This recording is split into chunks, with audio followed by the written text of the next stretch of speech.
Beyond Stillness, Stories After Stroke is made possible by our guests and tax-deductible donations from friends and listeners like you.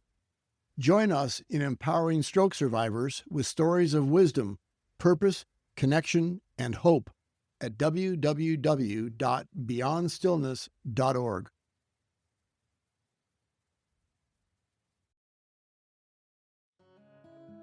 This week on Beyond Stillness, Stories After Stroke, we have a guest host, me, Damian Cohen, and host guest, Molly Buccola. And she's finally offering what listeners have requested, her story. So this week on Beyond Stillness, Stories After Stroke, she shares a bit of her story and how her stroke halted senior year of college and forced her to reorient. She shares a range of thoughts, emotions, and motions that guided her journey through recovery. The story is entitled Range of Motion. Thank you for joining us for part 2, Molly Buccola's interview.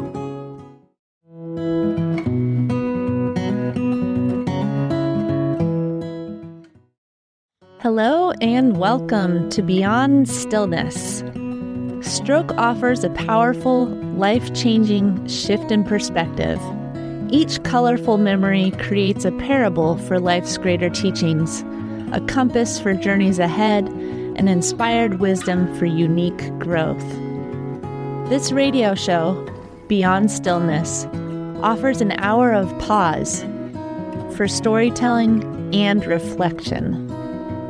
Ultimately, Beyond Stillness is a welcoming environment that reveres the moment beyond stroke's paralysis.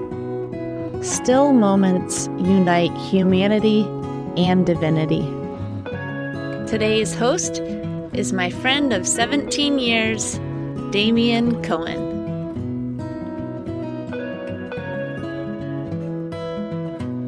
So this week on Beyond Stillness, Stories After Stroke, she shares a bit of her story and how her stroke halted senior year of college and forced her to reorient. She shares a range of thoughts, emotions, and motions that guided her journey through recovery. The story is entitled Range of Motion. Thank you for joining us for part 2, Molly Buccola's interview. Before we begin today, we call to mind the range of motions that we've gone through throughout our recovery process.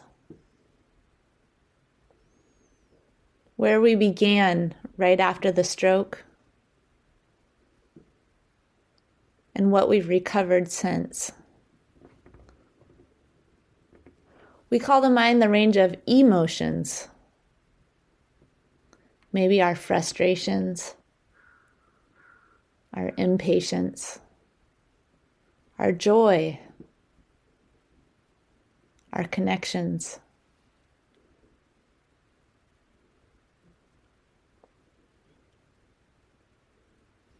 And we give thanks,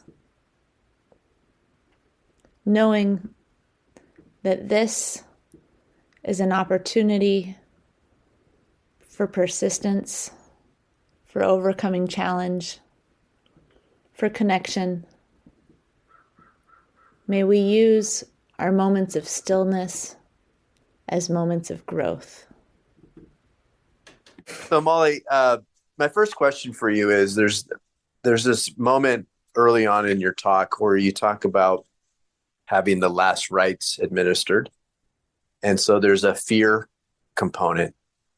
And then you also talk about this idea of what you might be missing out on as a 20-something-year-old. And I know that you had ambitions of going overseas. So there's kind of this disappointment component.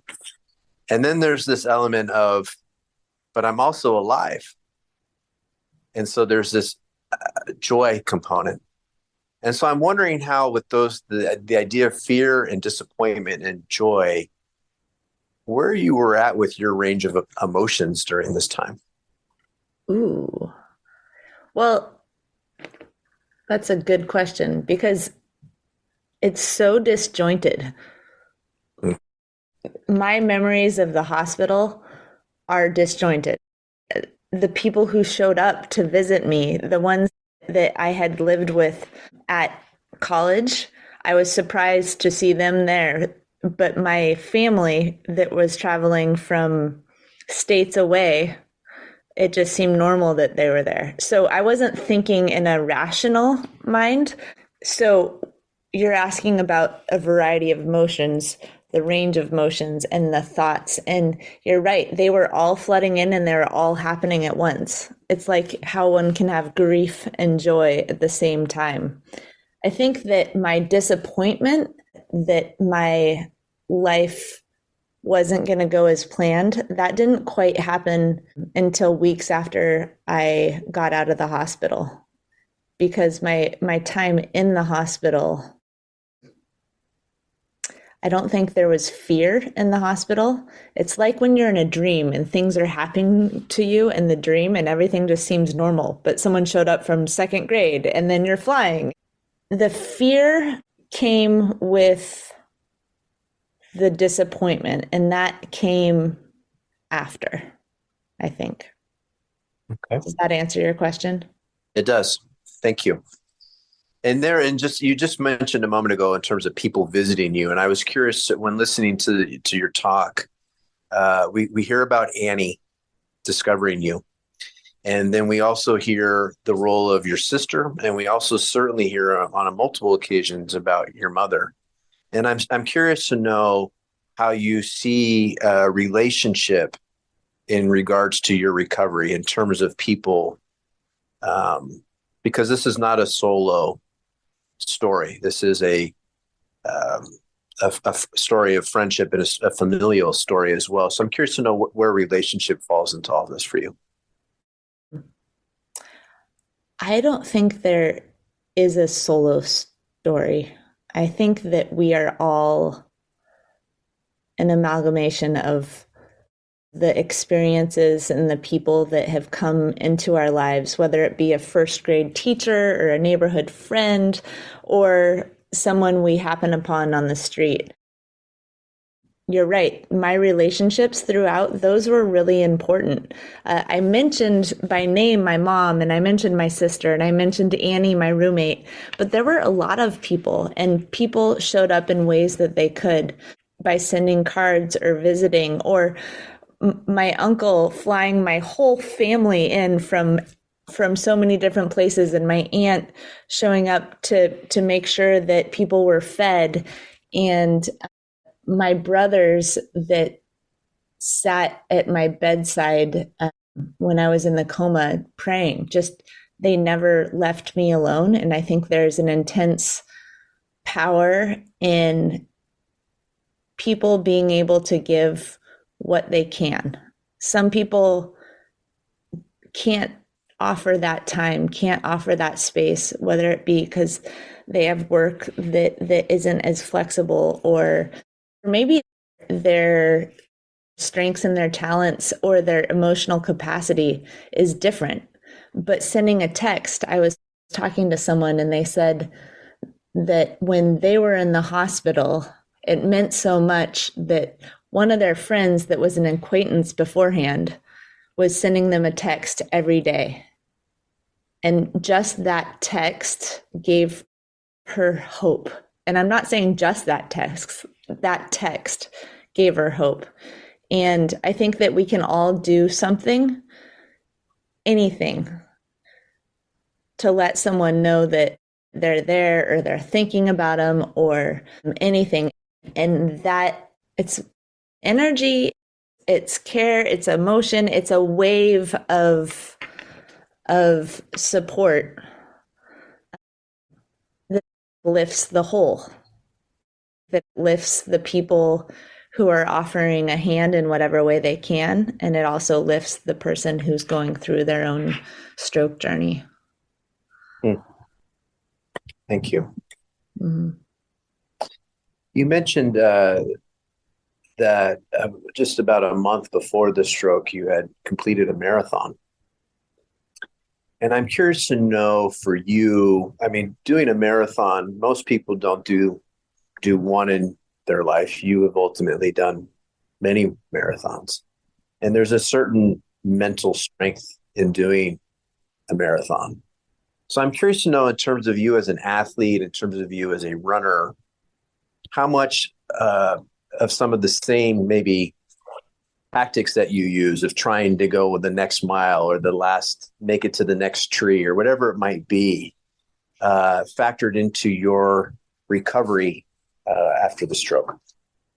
Ooh, that's a good question. I think looking back on it and putting it in those words, that makes sense. I like a game. I like a goal. I like trying to get to the next level. I like winning. Who doesn't like winning? So I'm sure that played into it. I know for certain that played into it. I think that it became a game with those involved because we all had something to celebrate, and celebration is fun. In terms of being a marathon runner and the mental strength, I think that we all develop mental strength in different ways. Some people develop mental strength through academics or through emotional obstacles growing up or something at work. And for me, running, especially that first marathon, it was very slow. I wasn't to the point that I was doing speed work and training like I did later in my running. I think it was more so goal setting and having little celebrations that got me through that period. And again, I love celebrating with other people. It was fun being able to get to the lemon tree after a month or whatever it was and being able to celebrate with my family that afternoon. Yeah. You use a phrase in your talk that I liked, the idea of being a needy person versus a wanty person. Mm. And I was wondering if you could dive into that a little bit more as in terms of how you see those as different.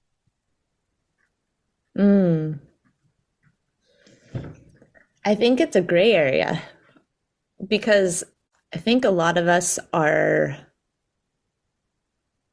I say us like we're raised not to be needy and to do things on our own, but I don't think that my family actually raised me in that way. I don't know if it's culture or society or being independent is celebrated in our culture and being able to do things on our own. Yet I believe that nobody does anything solely on their own. I mean, we all learn from each other and we have gifts and some rise above and others don't. So I think it's important to be able to ask for help. That's something that people say all the time, but it's hard to know what's too much. And So how did you, sorry to interrupt you on that. How did you come to peace with that? Because I've known you for a long time and you've, in your talk, you talk about this idea, a little bit of guilt in the idea of asking for help. And yet in my experience with you of helping you twist with a jar and twisting the top off, or helping you in something in regards to food or whatever the case may be, you've seemed at peace with asking for help. So I'm curious to know how that moving from guilt to peace transpired a little bit for you. Am I a needy person or am I a wanting person, Damian? Maybe you can answer that question. I think it's different when somebody moves into a different state and puts their whole life on hold in order to be with me day and night. When I can't go to the bathroom without someone, when someone has to be there in order to get me up in the night, when someone has to be able to feed me, when someone has to bathe me, I think that is different than asking someone to help me open a jar. And not everyone's able to do that. And I'm thankful that my family was able to do that. Yeah, it's asking a lot, and they're part of the journey, right? And so what I've heard since is they're happy that we went through that together. I've met with a bunch of caregivers of stroke survivors, and it's a hard, hard journey. And there are gifts out of it. What I've heard from some people is that the depth of relationship is profound between those two people. And it's hard. Yeah. I'd like to ask you a personal question, a little bit the aside here of maybe the focus of your talk. But as I'm hearing you share this about your family, and you also talk about in your talk how you would sleep at times in bed with your mom, or your mom would sleep in bed with you. But I also know that as everybody's family is, everybody's parents are getting older, and your mom has her own physical limitations and whatnot now. And I'm curious to know how much of her being a caretaker to you in your greatest time of need now has this moment in terms of her time, and how much do you feel an obligation in part, not just because you're her daughter, but also because you've had that experience where she, in your adult years, was still taking care of you as if you were an infant. Yeah. You use the word obligation, and I by no means feel obligated, but I do feel like my parents have set an example for me, not just in my recovery, but in being a caregiver for my uncle with ALS, and for my mom's parents. They have very much shown me in my adult life a way to care for people that my mom calls it bonus time. After my grandpa had his stroke, he lost his speech and his right side. And my mom would spend a week every month for, I don't know, maybe 7 years. I don't remember how long, down in Southern California, and we live in Oregon. She called it bonus time. It's just a different way to look at caregiving. I admire the way that they approach that. Did that answer your question? It does. I like bonus time. That's good. Everyone likes bonus time, especially taking tests. So you say this, it's pretty profound in your talk, this idea of, I'm curious to know what you do think is required of you. You say that phrase, what is, something is what's required of you. So a moment ago, you said this idea of, in a different context, it's not an obligation, but the idea of something being required of you. What is required of you now after this experience? Yeah, that's a good point. I use that phrase because it's something that I heard when I was little. I don't love the wording, but I feel like I get the point across, because when you're little, you're thinking, okay, you have this opportunity, you better make something of it, right? But now I feel it as just that as an opportunity, and that's exciting. I want to do what makes me feel alive, and what makes me feel alive is connection. Hopefully not in a needy way, but what makes me feel alive is seeing other people feel alive, right? We all know how it feels to be in the presence of someone else that feels alive. It's that drive, that purpose, that motivation. And my hope is that I can live with that. And my hope is that others can find their their purpose. Yeah. It's a hope.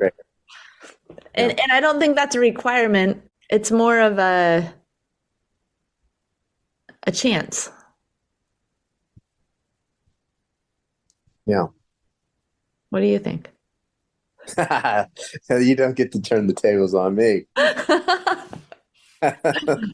Ooh. This is hard being in this position.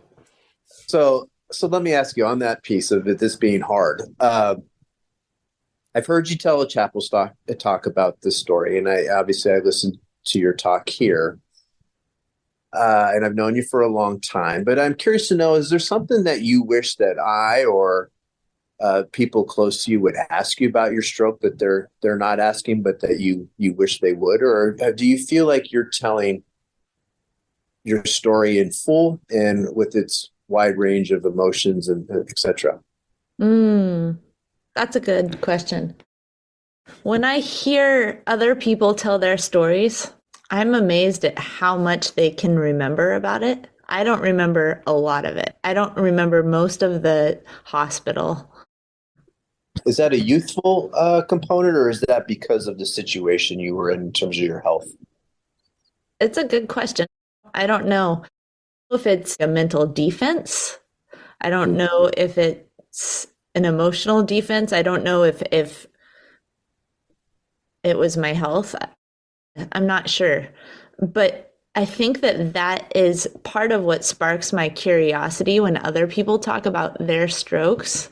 A part of my story, I feel like there's part missing. Because a lot of the early time are stories that I've heard. A lot of what I said in the talk is what I reread in my journal from that time. It's like I remember flashes of it, but if we look back on life, sometimes we just remember flashes, And so I'm not sure. That's a good question. What do I wish that people knew?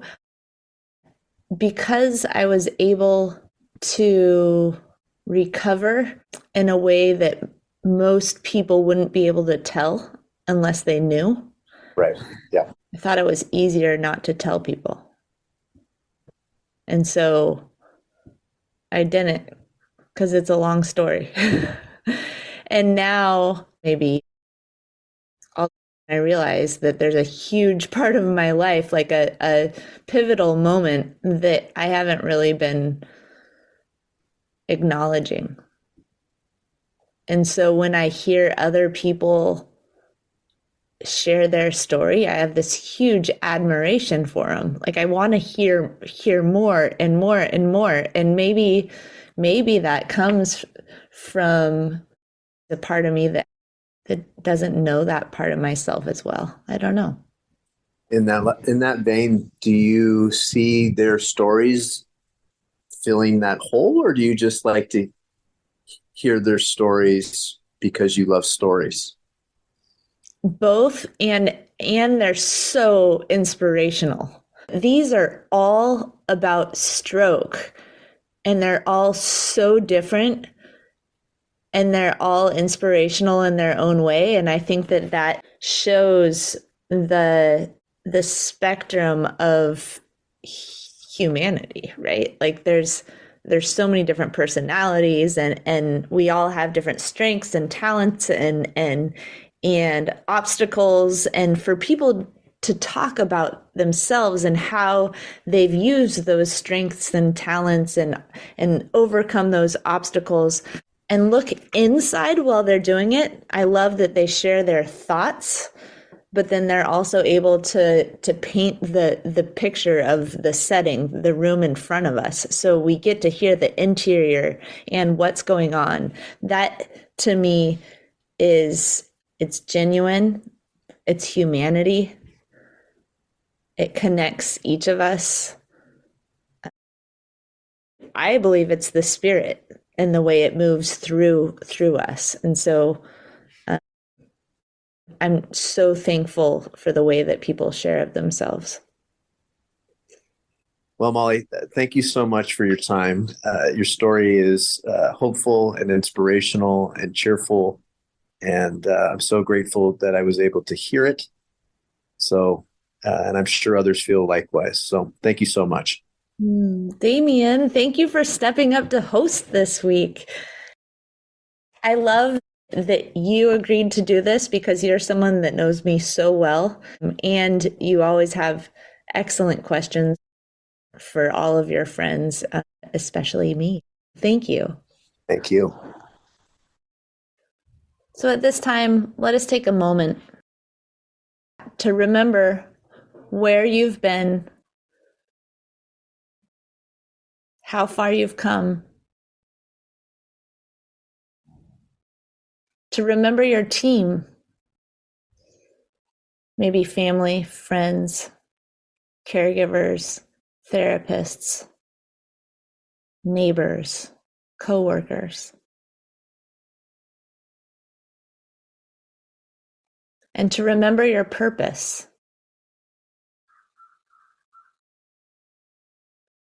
What parts of your personality, what experiences are gifts to other people? In what ways do you offer yourself as a way to support and encourage others? In this moment of pause, we give thanks.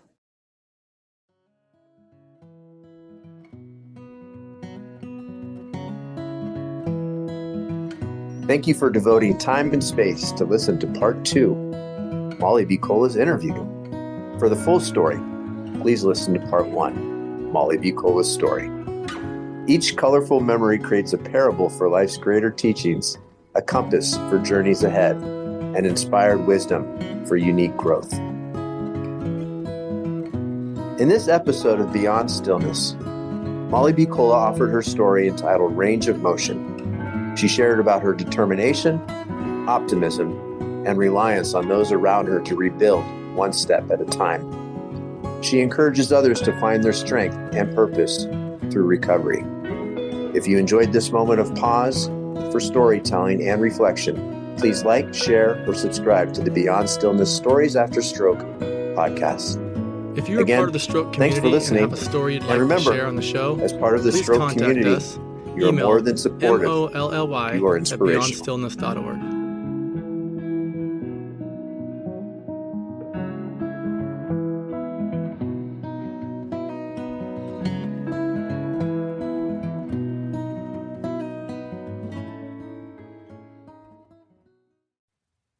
Beyond Stillness, Stories After Stroke is made possible by our guests and tax-deductible donations from friends and listeners like you. Join us in empowering stroke survivors with stories of wisdom, purpose, connection, and hope at www.beyondstillness.org. Another way to support is to like, share, or subscribe to our weekly show. Again, thank you for devoting time and space for this week's episode of Beyond Stillness, Stories After Stroke.